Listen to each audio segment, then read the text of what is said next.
Let's proceed to the Word of God, mga kapatid. If you have, hindi pala. So, balikan lang natin, mga kapatid, yung tatlong last Sundays, mga kapatid natin. So, every time na ako nag-preach dito, mga kapatid, lagi natin binabalikan yung mga last messages, mga kapatid.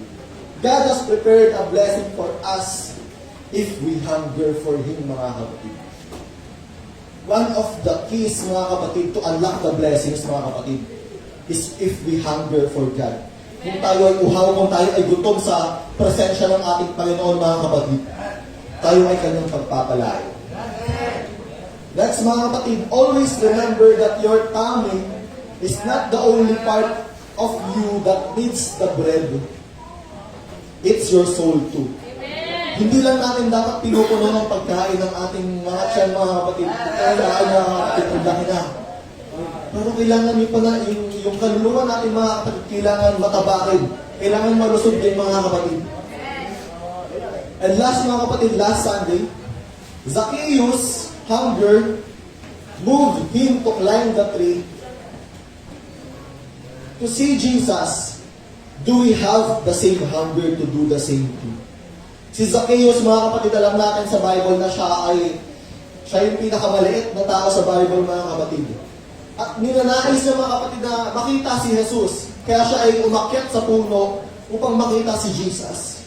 Now, mga kapatid, meron ba tayong kaparehas na gutom at pagkauhaw sa ating Panginoon kagaya ni Zacchaeus, mga kapatid?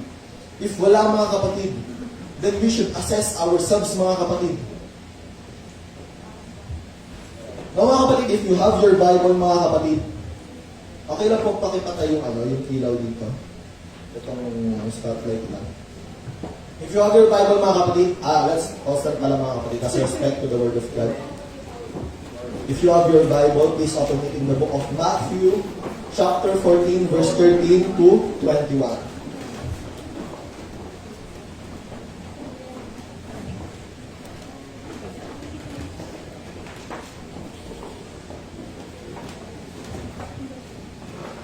Verse 13, mga kapatid, when Jesus heard it, He departed from there by boat to a deserted place by Himself. But when the multitudes heard it, they followed Him on foot from the cities. And when Jesus went out, He saw a great multitude, and He was moved with compassion for them, and healed the sick. When it was evening, His disciples came to Him, saying, there is a deserted place, and the hour is already late.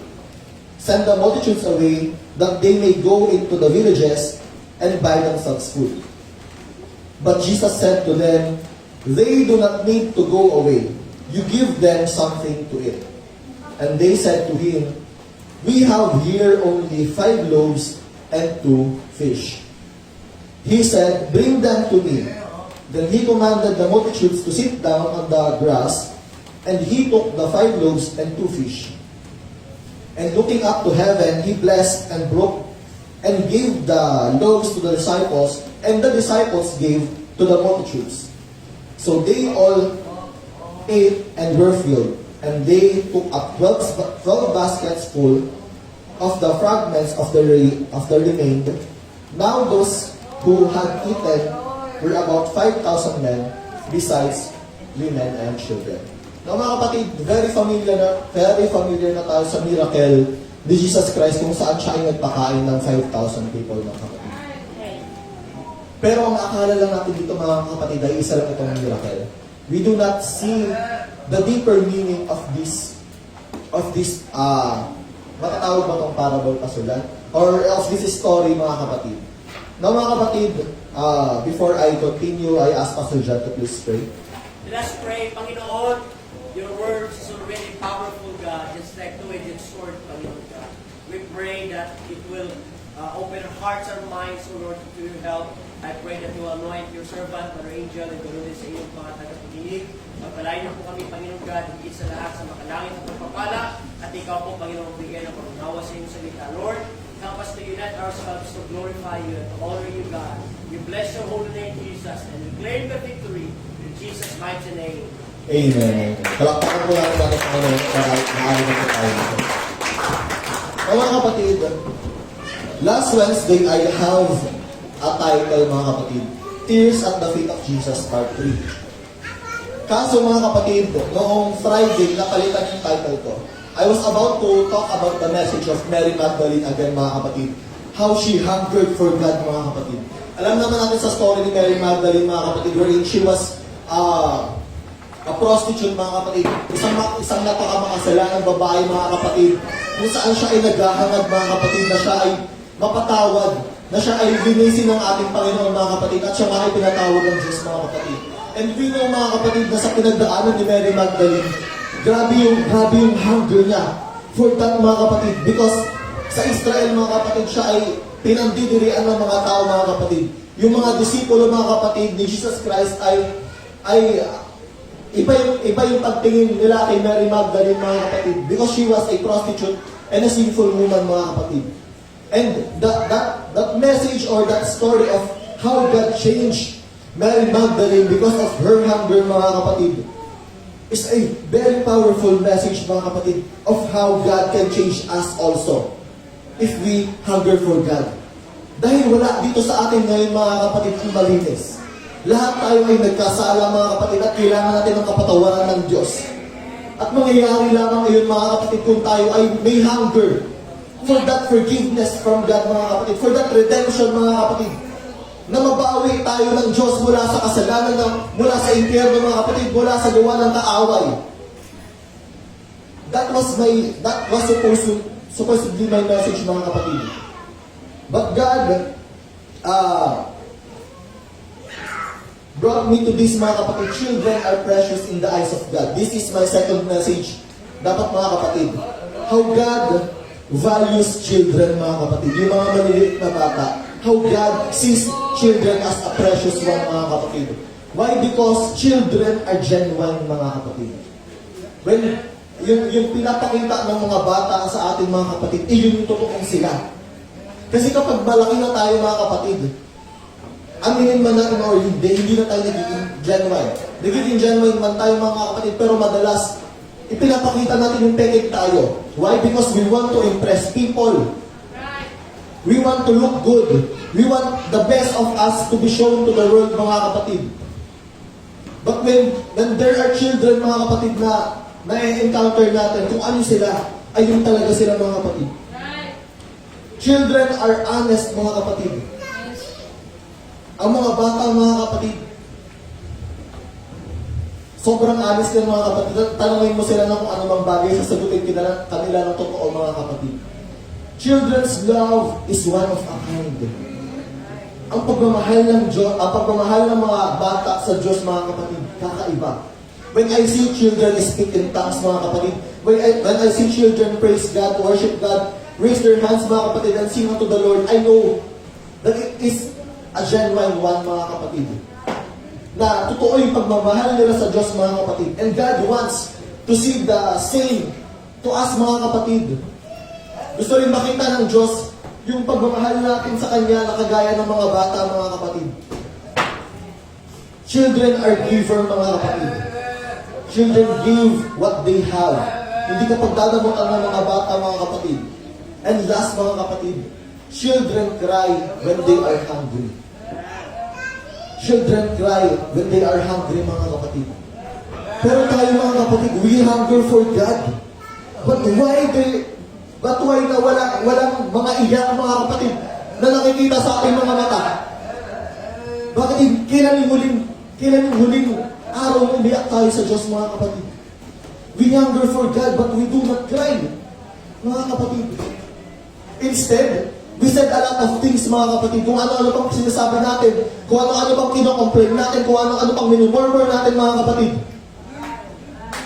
It is an insult to God mga kapatid. When children are hungry, they cry. Pero kapag tayo ay nagugutom po tayo, reklamo mga kapatid sa Diyos. Ang kakapal ng mukha natin mga kapatid na magreklamo sa Diyos. Come on mga kapatid, God wants us to hunger for Him. Yes. God wants to see the tears from us mga kapatid. That is why I want to entitle this message, Tears at the Feet of Jesus mga kapatid. When was the last time we cried because of hunger for God? Karamihan sa atin dito mga kapatid, kapag Sunday, late na nga darating, mauna pang uuwi. Hindi man lang tayo makalapit sa altar, hindi man lang tayo makapagdasal, hindi man lang natin mapalakpak ang ating mga kamay, mga kapatid. Is that how we hunger for God? Come on mga kapatid, God wants our tears. If we want our church to be blessed mga kapatid, we need to invest our tears for God. If we want your family to be saved, mga kapatid, we need to invest our tears for God. Yes. Hindi sila maliligtas ng pagsimba lang natin every Sunday, mga kapatid. Tapos uuwi na tayo, mga kapatid. Ano mangyayari? Magdadasal tayo kapag devotion 5 minutes lang. Yung luha natin hanggang dito lang, oh. Hindi na tumulo. But God wanting to talk about, mga kapatid, today, the miracle of breaking the bread. Kalimutan nyo na yung mga sinabi ko kanina, yung tears of the feet of Jesus, no children are precious, mga kapatid. But God wants to talk today about the miracle of breaking the bread, mga kapatid. There is a miracle when we break the bread, mga kapatid. No, mga kapatid, balikan natin yung story, mga kapatid, nung binasa natin verse, mga kapatid. There were 5,000 men, mga kapatid, na sumunod kay Jesus Christ sa kanyang paglalakbay, mga kapatid. At sabi ng mga disciples, pauwiin na natin sila kasi wala tayong maipapakain sa kanila. Pero ang sabi ng Diyos, no, give them what we have. Bigay natin sa kanila, pakain natin sa kanila kung anong meron tayo. So there were 5,000 men, mga kapatid. Actually, hindi lang sila 5,000. Because according to Bible scholars, mga kapatid, 15,000 to 20,000 yung tao noon. Yung 5,000 na men na tinutukoy, mga lalaki pa lang po. So meron pang mga babae, meron pang mga bata. So ang total nila is 15,000 to 20,000. Yung pinakain ni Jesus Christ. Now the 5,000 men symbolizes not only us, but also the people outside the church, mga kapatid.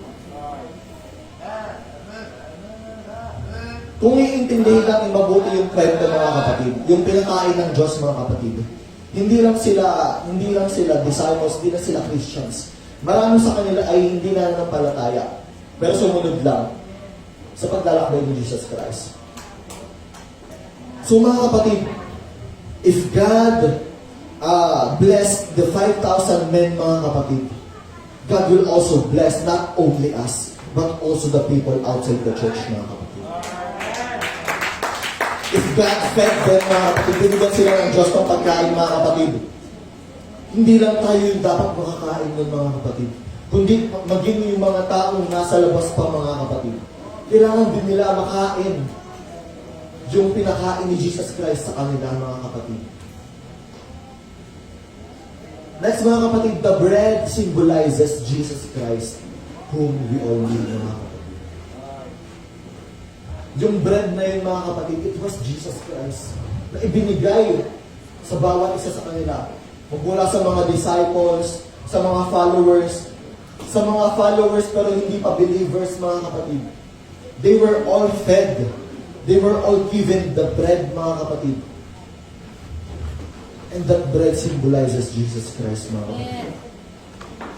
We need Jesus Christ, mga kapatid. Kailangan natin si Jesus Christ. Pero kailangan din nila, mga kapatid. Uulitin ko, mga kapatid. Kailangan natin si Jesus Christ, pero kailangan din nila. Yung mga taong nasa labas, yung mga pamilya nyo wala dito sa church ngayon, yung mga kaibigan nyo, mga kapatid, yung mga classmate nyo, yung mga office mate nyo, yung mga girlfriend, boyfriend nyo na nasa labas, mga kapatid. Kailangan nila si Jesus. Kailangan nila makakain ng bread, mga kapatid. Hindi lang dapat tayo yung kumakain ng bread, mga kapatid.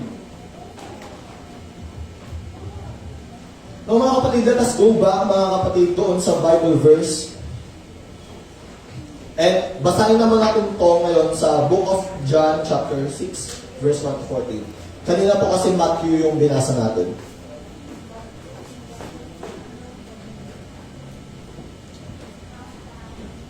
And alam niyo ba, mga kapatid, na itong story na to, Ito lang yung nag-iisang story sa Bible na present mula sa Matthew, Mark, Luke, and John, mga kapatid.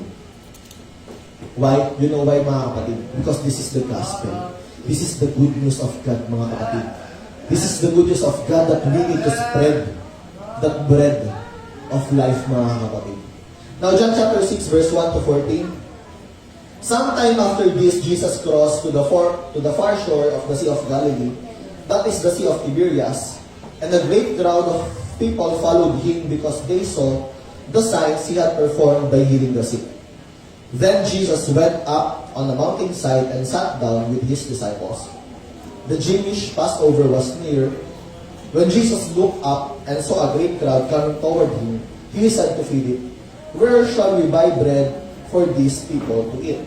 He asked this only to test him, for he already had in mind what he was going to do. Philip answered him, "It would take more than half a year's wages to buy enough bread for each one to have a bite." Another of his disciples, Andrew, Simon Peter's brother, spoke up, "Here is a boy with 5 small barley loaves and 2 small fish. But how far will they go among so many?" Jesus said, "Have the people sit down." There was plenty of grass in that place, and they sat down. About 5,000 men were there. Jesus then took the loaves, gave thanks, and distributed to those who were seated as much as they wanted. He did the same with the fish. When they all had enough to eat, he said to the disciples, "Gather the pieces that are left over. Let nothing be wasted." So they gathered them and filled 12 baskets with the pieces of the 5 barley loaves left over by those who had eaten. After the people saw the sign Jesus performed, they began to say, "Surely, this is the prophet who is come in the world." Mga kapatid. So I entitled this message, "The Miracle of Breaking the Bread," mga kapatid. Because when they all ate the bread, mga kapatid, nung kinain nila yung bread na yun, mga kapatid, sila ay namangha sa ginawa ni Jesus Christ kung saan ang 5 tinapay, mga kapatid, at ang 2 isda ay napakain ang 15 to 20,000 na tao, mga kapatid. And they all know, mga kapatid, that this is the prophet, this is the Messiah, na dumating para sila ay iligtas, mga kapatid. You still don't get the point, mga kapatid. Now, mga kapatid, the boy there symbolizes us. Doon sa book of Matthew, Mark, Luke, mga kapatid, walang binanggit na boy. Pero sa book of John, mga kapatid, merong binanggit na boy. At ang sinisimbolo nito ay tayo, mga kapatid. The instrument God needs to pass the bread. Kasi hindi kaya ng Diyos na ipasa yung bread. Kasi wala na yung katawang lupa niya rito. Kailanman ang isang kaluluwa ng Diyos or ang spirit ng Diyos, mga kapatid, ay hindi makakapagsalita sa mga tao. Though makakapagsalita siya through spiritual things, mga kapatid. Pero hindi niya magagawang makapagsalita verbally. Hindi niya magagawang makipag-interact, mga kapatid, sa mga tao. That is why Jesus Christ needs us, mga kapatid, to be that instrument to pass the bread. Mga kapatid. Now, mga kapatid, take note. Kung wala yung boy doon sa story, mga kapatid. Kasi yung boy, yung nagbigay ng 5 loaves at 2 fishes. Amen. Kung wala yung boy, mga kapatid, mapapakain ba yung mga tao? No. Di ba hindi? Because of that boy, dahil pinagamit niya ang kanyang talent, kung ano yung meron siya, ang kanyang sarili, mga kapatid. Miracle happened, mga kapatid. And I believe God is still performs miracle today. Mga kapatid, God is still performs miracle today, mga kapatid. And if we want miracle, mga kapatid, we need to be used by God. Ang problema sa atin, akala natin ginagamit tayo ng Diyos, pero marami sa atin ang gumagamit sa Diyos. Meron isang linya sa litak, mga kapatid. Ginagamit mo nga ba talaga ng Diyos o ikaw ang gumagamit sa Kanya, mga kapatid? Come on, mga kapatid. Kailanman hindi natin pwede gamitin ang Diyos. Dahil tayo dapat ang ginagamit ng Diyos upang mangyari ang Kanyang kaluwalhatian, mga kapatid. We want miracles. We want answered prayers, mga kapatid. Let us be used by God. Hindi pwedeng nagsisimba lang tayo dito every Sunday at walang nangyayari. Hindi ako galit, ha? Mga kapatid, there was a boy who gave up his 5 fishes and his 5 loaves and 2 fishes, mga kapatid. Then the miracle happened. What can we give up for God? Para mangyari ang kanyang miracle, mga kapatid. Can we give up our image? Can we give up our fame, mga kapatid?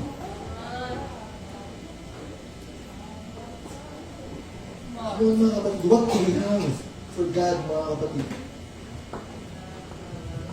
God wants to use us, mga kapatid.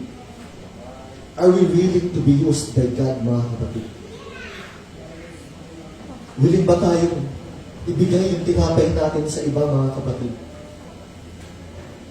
The bread symbolizes Jesus Christ, mga kapatid. Every Sunday, we hear a lot about Jesus, mga kapatid. Punong-puno na tayo ng message about kay God, mga kapatid. Kung knowledge lang ang pag-uusapan, mga kapatid, ang dami na natin alam about kay God. But why are we not breaking the bread?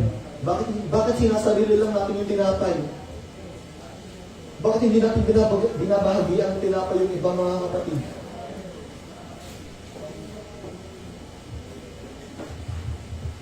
Gutom na gutom sila, mga kapatid, sa labas.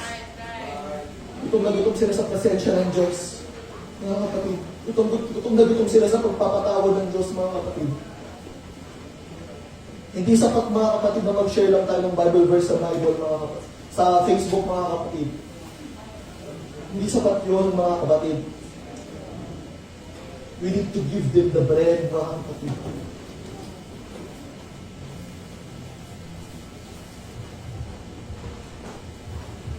The problem, mga kapatid, marami sa atin ang selfish. Marami sa atin ang ayaw i-give up yung kung ano meron tayo para sa ibang, mga kapatid. I thank God, mga kapatid, na marami sa atin dito ang may kakayanan na tumulong, mga kapatid, na makapagbigay, mga kapatid. And God will bless you more. Pero kailangan lahat tayo. Hindi pwedeng si Sakay lang, mga kapatid. Hindi pwedeng si Pastor Jan lang. Hindi pwedeng si Sister Jan lang, mga kapatid. At kung sino pa man, kailangan lahat tayo. Let us break that selfishness, mga kapatid. We will not be united, mga kapatid, and we will not experience miracle if we are selfish. Mga kapatid, the 12 baskets, mga kapatid, symbolize pala, wala yung S. The souls we need to reach, mga kapatid. Kung mapapansin nyo, mga kapatid, doon sa story, mga kapatid, na after nila kumain, meron pang mga natirang 12 basket of loaves, mga kapatid. May natira pang mga tinapay, mga kapatid. Sumisimbolo ito, mga kapatid, sa mga taong hindi pa naaabutan ng tinapay. Bakit 12, mga kapatid? Because there were 12 disciples. And we consider ourselves disciples of God, but why are we not giving them the bread? Come on. Kung disciple tayo ng Diyos, mga kapatid, bakit hindi natin binibigay sa kanila yung bread na para sa kanila? Meron tayong tig-isang basket dito, mga kapatid, ng tinapay, mga kapatid. Kailangan na natin i-abot. Pero yung mga kamay natin, lagi nakaganito. Right. Amen. Hindi natin mabibigay yung mga kapatid kung lagi nasa bulsa yung mga kamay natin, mga kapatid. Hindi natin maaabot yung mga tao, mga kapatid. Maraming tao sa labas, mga kapatid, ay nasa bingit na ng impyerno. Nung nakataas na ang kamay, nang naghahanap ng tulong, mga kapatid, sino maaabot sa kanila kung hindi tayo?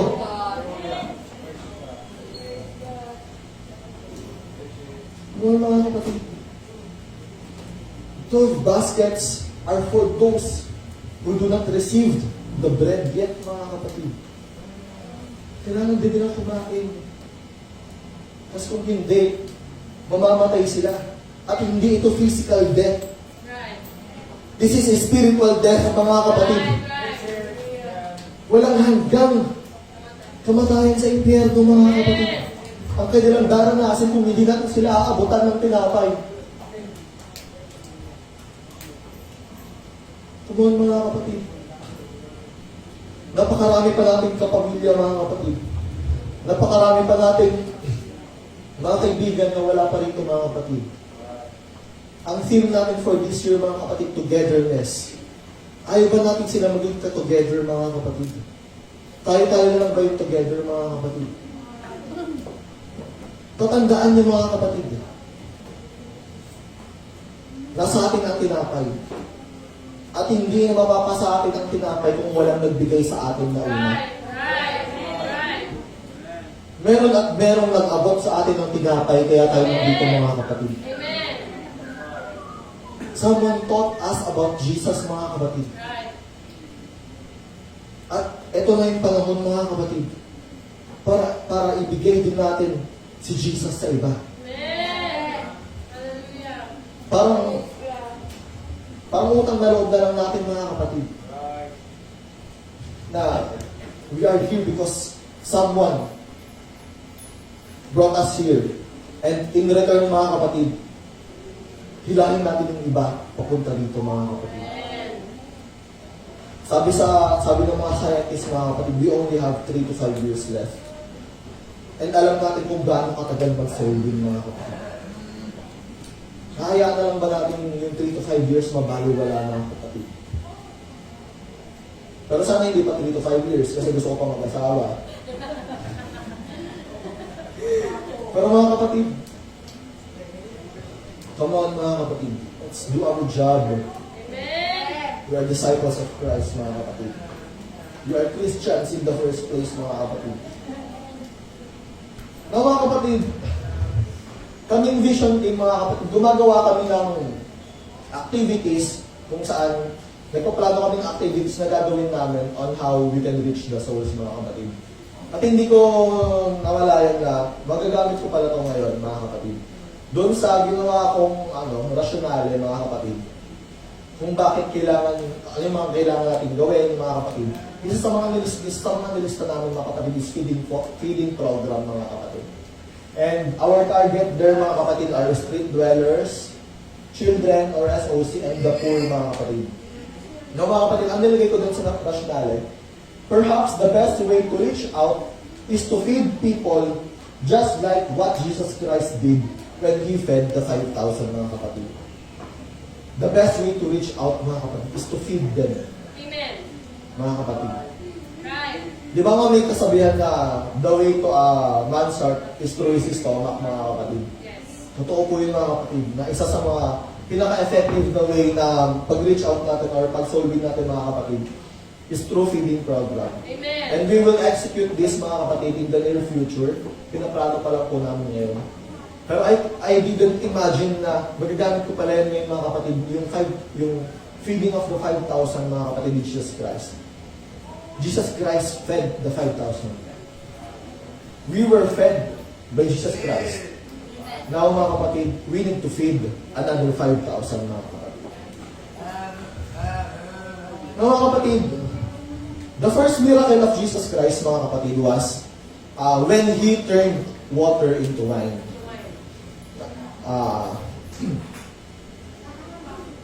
Ay mga kapatid, dati napapaisip ako mga kapatid, bakit iyon yung unang miracle ni Jesus Christ? Bakit niya ginawang wine yung water? Mga kapatid. Tagal ko nag-iisip mga kapatid kung bakit. At doon niya ni-reveal yung kanyang glory mga kapatid sa mga tao when He turned the water into wine. Meron kasing kasalan. Meron kasal doon sa Cana, mga kapatid. At naubusan sila ng wine, mga kapatid. Naubusan sila ng wine. And sabi ni Mary, Mother of Jesus, kay Jesus mo, mga kapatid, this is your time. Oras mo na para i-reveal yung sarili mo. And dahil mga kapatid, na gumawa si Jesus from water, mga kapatid, ginawa ni Jesus itong wine, mga kapatid. And take note, mga kapatid, if walang water, walang wine na magpaperform si Jesus Christ. Someone gave Jesus water. And Jesus turned that water into wine. Palaging merong magbibigay dapat mga kapatid. Palaging merong mag-i-initiate mga kapatid na i-offer kung ano yung meron sila mga kapatid. So that God can make a miracle. And mga kapatid, take note, yung mga tao doon mga kapatid ay hindi nakakakilala kay Jesus Christ. Di ba? But God turned that water into wine so that the people there mga kapatid ay makainom nung gawa ni Jesus Christ mga kapatid. Ay makilala yung glory ni Jesus Christ mga kapatid. And ang sabi doon sa Bible mga kapatid, sobrang sarap ng wine na yon na ginawa ni Jesus Christ. Sa lahat ng wine na ibinigay nung nagpakasal mga kapatid, walang tumugbas doon sa ginawa ni Jesus Christ. The people there did not know who Jesus is. Hindi nila alam kung sino si Jesus. But through that wine mga kapatid, nakilala nila si Jesus. And wine symbolizes the blood of Jesus Christ mga kapatid. Because of that blood mga kapatid, the people knew, nakilala nila si Jesus Christ mga kapatid. From hindi nakakilala mga kapatid to believers of Jesus Christ. You see what can the bread and the wine do mga kapatid? It creates a miracle. Sa simpleng pagbigay lang natin ng tinapay sa iba, kahit literal ng tinapay maaaring makilala nila si Jesus Christ mga kapatid.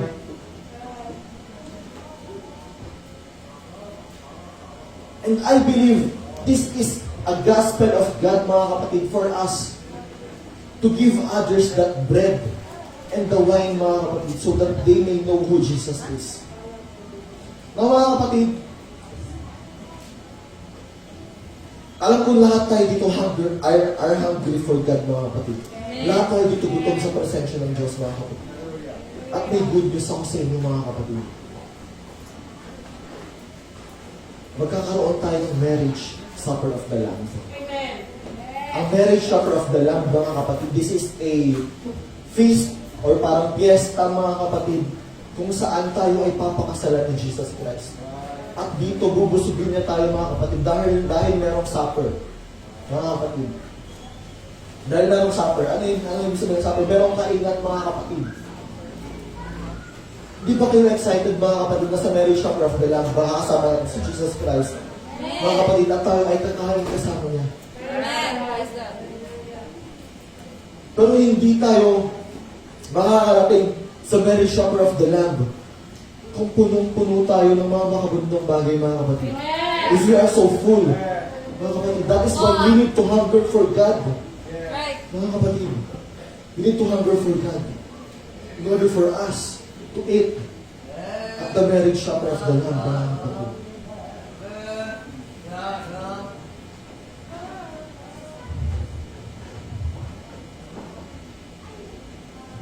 I can see mga kapatid, bakit parang walang impact sa atin yung message.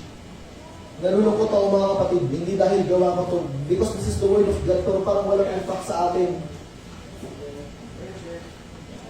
Gutom ba talaga tayo sa presensya ng Diyos mga kapatid? Kasi parang hindi.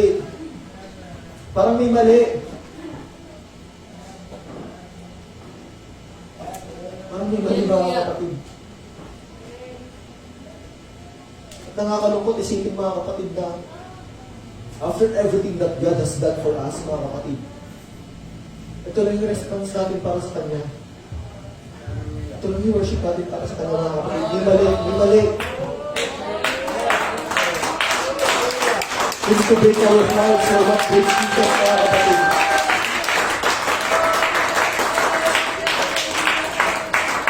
Kung gutom tayo mga kapatid, let's be like children mga kapatid who cries for God mga kapatid. Who cries for the presence of God mga kapatid. Kung mga kapatid, hindi tayo makakarating sa marriage supper of the Lamb kung puno-puno tayo sa sarili natin mga kapatid. Kailangan natin magutom sa ating Panginoon. Hallelujah Jesus, hallelujah Jesus. Kung mga kapatid, we have the bread. We have the bread. Kinain ba natin yung bread? Mga kapatid. Or tinago lang natin yung bread. Meron tayong kailangan dalawang gawin sa bread, mga kapatid. Kailangan natin itong kainin at kailangan din natin itong ibigay sa iba. Pero bakit parang itinatago lang natin itong bread? Kinakain ba talaga natin yung kanyang mga salita, mga kapatid? Come on, mga kapatid. We need to ask God for repentance, mga kapatid. We are so too full of ourselves, mga kapatid. Punong-puno tayo sa mga sarili natin, sa mga makamundong bagay, mga kapatid, na hindi wala na tayong espasyo para sa Diyos. Kailangan mo na tayo ng TikTok, mga kapatid, ng ML, ng CODM, mga kapatid. We are all guilty of that, mga kapatid. Right. Hallelujah, Jesus. Hallelujah, Jesus. Ang dami natin tayo for soft beds, mga kapatid. Pero kapag nagdarasal lahat tayo, mga kapatid, sobrang nakatagalan pa tayo sa 5 minutes. God deserves better, mga kapatid. Gutom tayo sa Diyos, mga kapatid, pero iba yung pinapakita natin eh. Come on, mga kapatid. Hallelujah, Jesus. Hallelujah, Jesus. Hallelujah, Jesus. I am about to end, mga kapatid. And now, I want to talk about the Last Supper, mga kapatid. Kung kanina, mga kapatid, the marriage supper of the Lamb, mga kapatid. Kung saan merong piyesta, kung saan merong kainan, mga kapatid, kasama natin si Jesus Christ, mga kapatid. Let us go back, mga kapatid, to the Last Supper, mga kapatid. Kung saan sila rin ay kumain, yung mga disciples, mga kapatid, ay kumain kasama si Jesus Christ, mga kapatid. Now, mga kapatid, if you have your phone ngayon, mga kapatid, please go kayo sa Facebook profile ko, mga kapatid. Nandun yung explanation, mga kapatid. Anong story about the Last Supper, mga kapatid.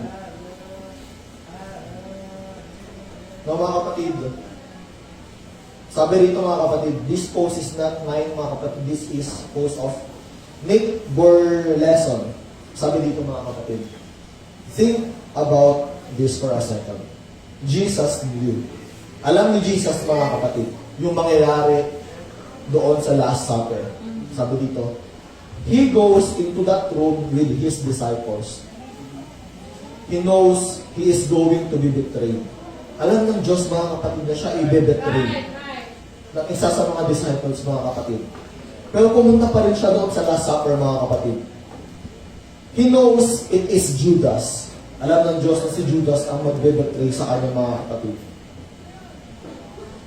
He knows it is Judas who will turn against him.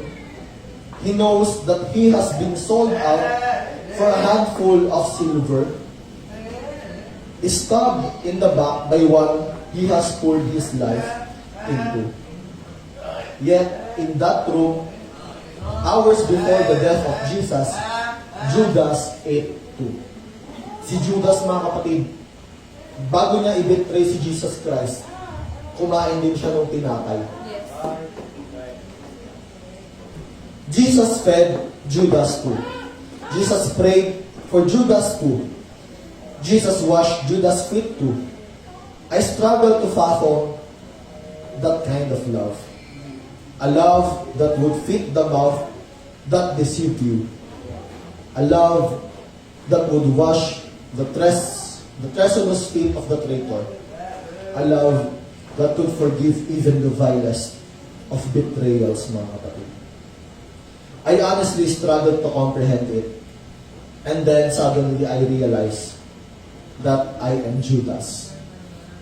And in that moment, I'm so thankful and altogether overwhelmed that Judas ate to, mga kapatid.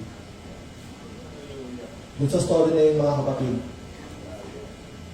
the Last Supper, mga kapatid, alam ni Jesus na siya ay i-betray ni Judas.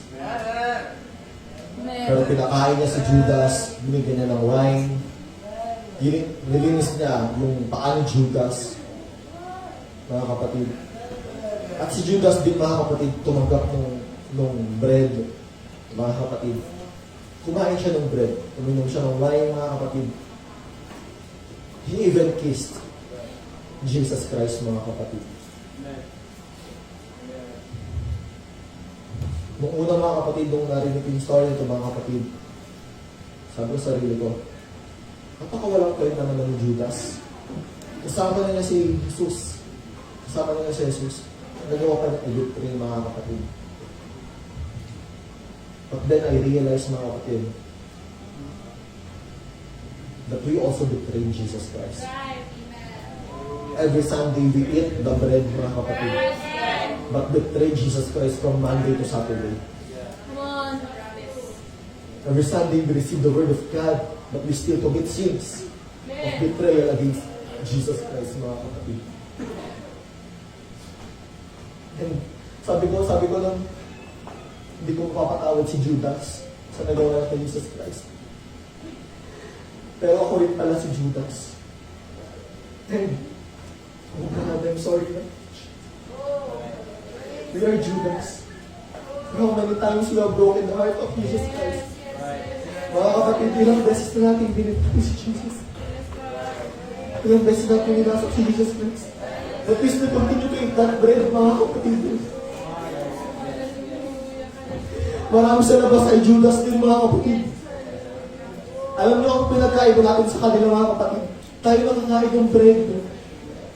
May pag-asa pa tayo, mga kapatid. Sila wala. Hindi nila sila abutan ng bread. Wala silang pag-asa. Hallelujah, Jesus. Alam ng Diyos na ibibetray siya. Pero ang Diyos, nagbibigay pa rin siya every Sunday ng bread. Kainin niyo ang aking salita. Kainin niyo. Mga kapatid, God has been so good to us. But remember, mga kapatid, that the goodness of God has limitations. The mercy of God has a limitation, mga kapatid. At huwag natin naantay na dumating tayo sa limitasyon ng Diyos, mga kapatid, bago natin pangalagaan ang kanyang mercy, mga kapatid. Hallelujah, Jesus. Hallelujah, Jesus. Hallelujah, Jesus. This is the time for us to repent, mga kapatid, of all our sins, mga kapatid. I believe there is redemption right now, mga kapatid. If Jesus fed Judas, mga kapatid, how much more us, mga kapatid? How much more yung mga tao nasa labas, mga kapatid? There is still a chance, mga kapatid. There is still a chance, mga kapatid. Hallelujah, Jesus. Hallelujah, hallelujah. Hallelujah, hallelujah, Jesus. Hallelujah, Jesus. Hallelujah, Jesus. Mga kapatid.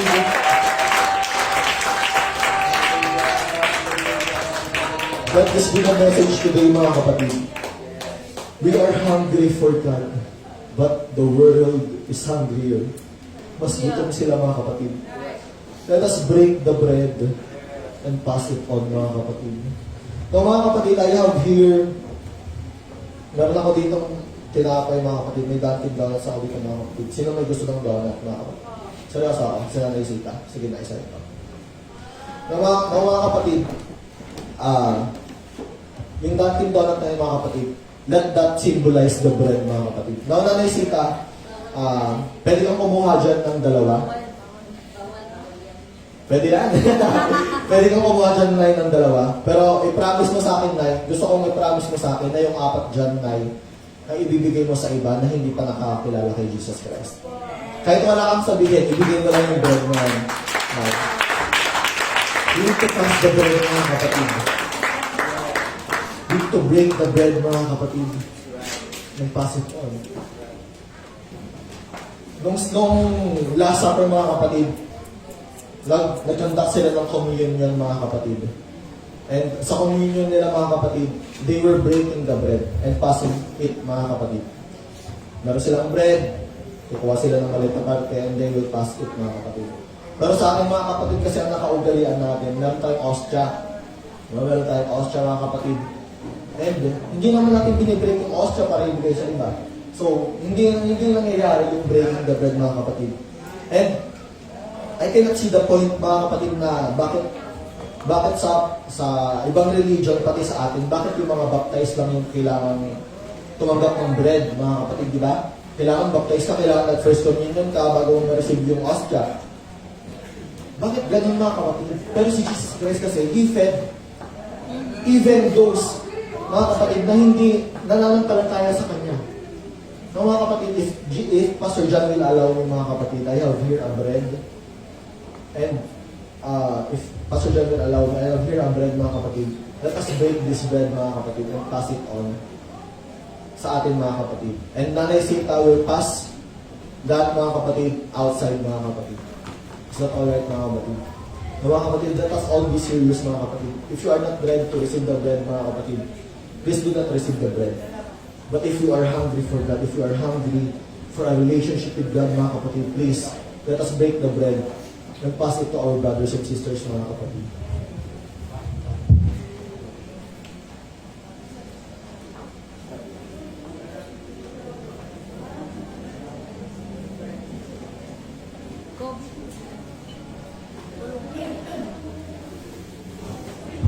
So, mga kapatid, hati-hati tayo rito Walang kakain ng buo, mga kapatid. We are breaking the bread, mga kapatid, and we are passing it on.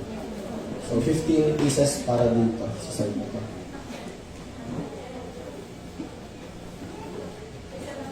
Hindi, kunin nyo. Yung isang tapos pasa sa Lois, isang ano lang ang tuloy.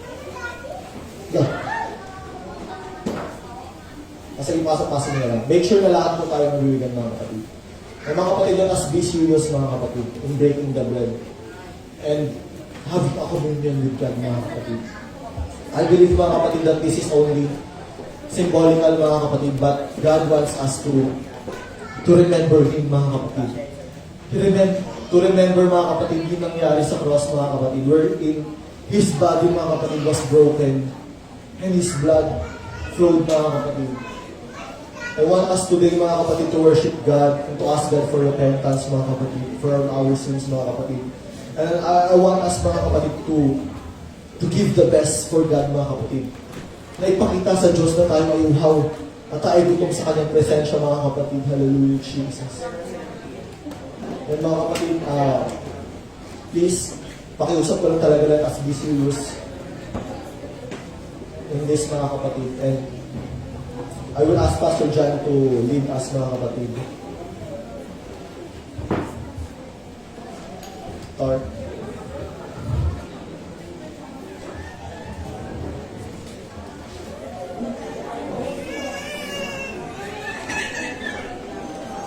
Praise the Lord. Amen tayo tayong lahat, mga kapatid. Pass the bread, break the bread, and share it, mga kapatid, and pass it on. Copy muna natin na meron ng bread lahat. God uses this not same kind of ingredients compared before. Huwag niyo muna kainin, mga kapatid. Wala pa nagsabi na kainin. Huwag niyo muna kainin. Break the bread, pass it on. Mahalaga ito na makuha itong part of the story, mga kapatid. Break the bread, pass it on. Okay? Yan. Lahat magsabing, break the bread and pass it on. Again, break the bread and pass it on. Yan. Sige, lahat namin. Kailangan lahat. Huwag niyo muna kainin po, mga kapatid. May pagkain pa tayo mamaya, mga kapatid. Amen. Break the bread and pass it on. Lahat na meron na. Kung ulangin yata, no? Meron na ba lahat? Sige po. Hatiin na lang sa 4 yung isa, kung kaya. Para lahat po meron. Share. Amen. Nicole, wala naman nakatago dyan? Wala. Sino pang wala? GM, bakit kunti na yung sa'yo? Lucky na.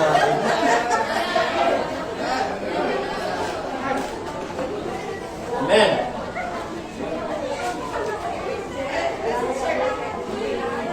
Pa-flash, Brother Jeff. Pati siya pa-flash sa verse yung I am the bread. Sabi ng Bible. Okay, mga kapatid. Taas natin natin bread, mga kapatid. This is one of the story or nabanggit ng Panginoon that He compared Himself as the bread, like a bread. Tandaan niyo, mga kapatid, wala pong magtatagal na araw-araw magkarni. Wala rin din magtagal na ibang gulay, kahit naman paborito mong ulam. Pero pag itong bread in araw-araw, hindi ka magsasawa na. Lalo na pag may kape at pandesal. Bread is talagang everyday kulang ang araw mo pag walang bread. Now, ibaba niyo muna yung mga kapatid. Let's read some passage of scriptures. Then, ibalik natin dun sa slide. Pabalik mo na dun sa slide ni Brother Angel kanina, mga kapatid. No? Ang sabi ni Brother Angel sa slide, we are hungrier. We are hunger. But outside people na kapatid is much hungrier than us. Meaning to say, the reason why he uses this yung mga kapatid na Not just like, para lang meron lang siyang mga But God uses it, mga kapatid. That, sabi ng Bible, Jesus said unto them, I am the bread of life. He that cometh to me shall never hunger, and he that believeth in me shall never thirst. The reason why Jesus Christ break the bread, because He wanted us to pass it on. Now, lahat magsabing, I am responsible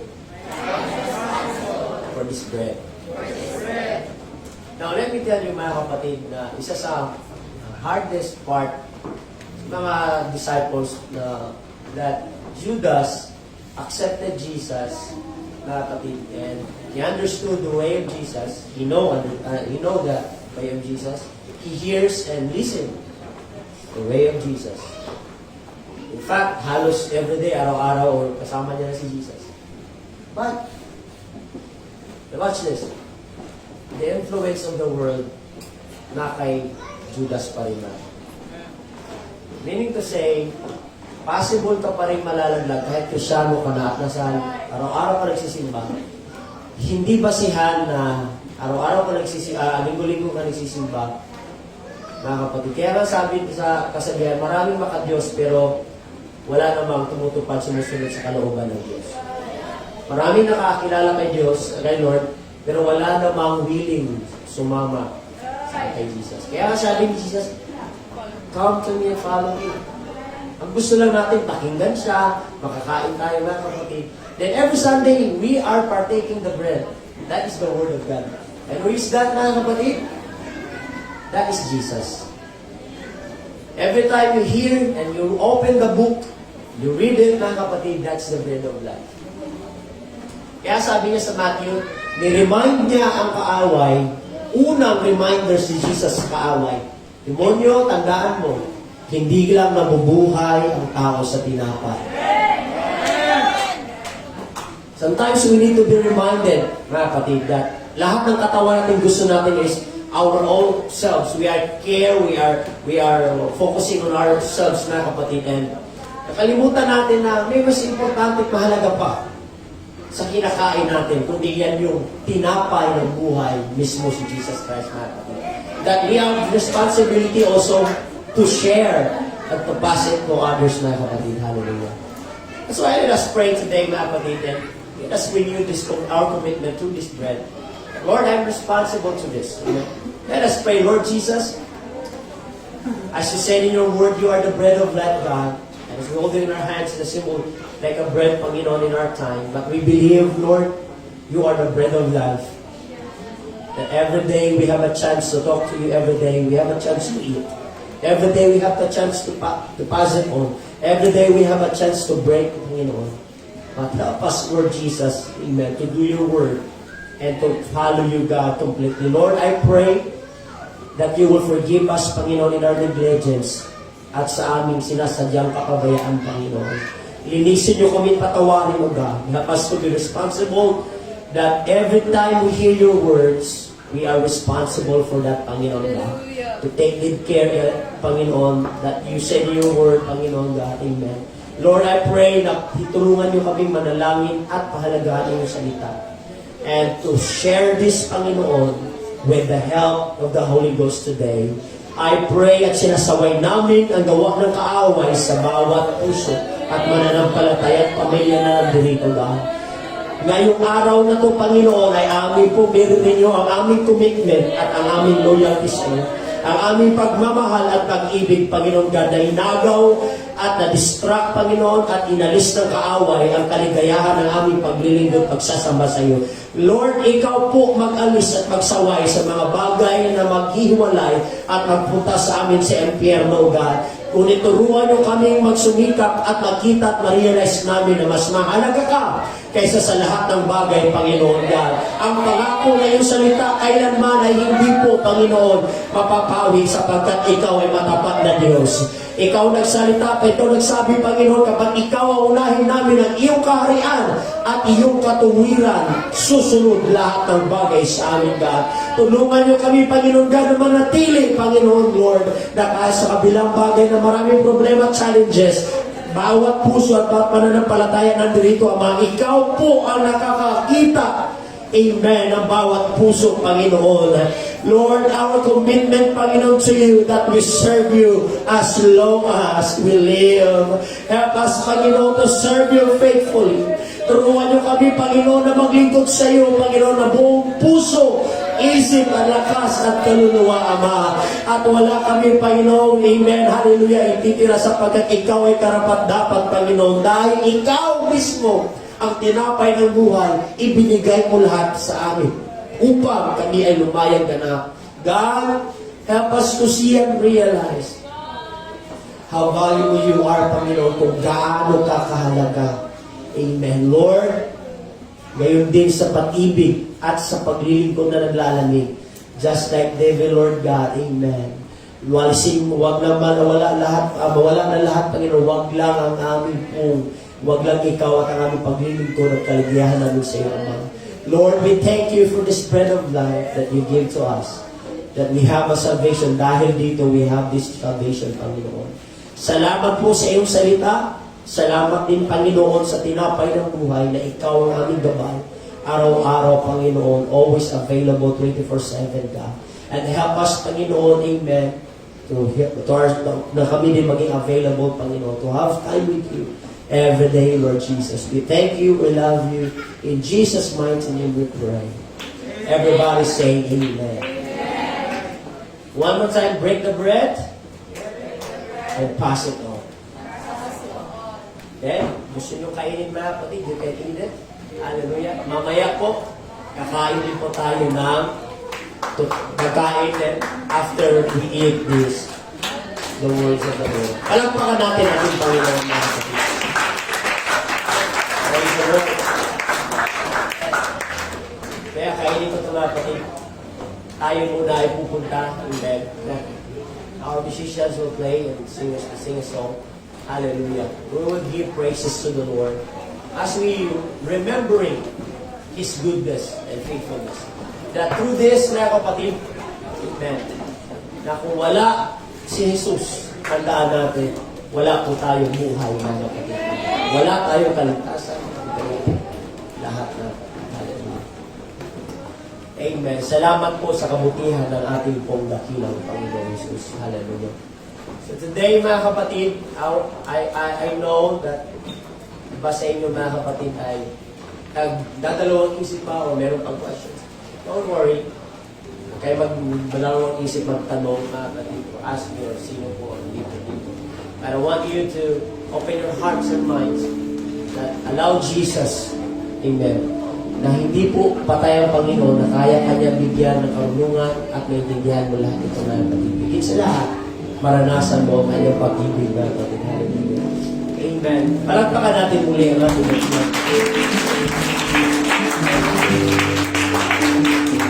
Lord.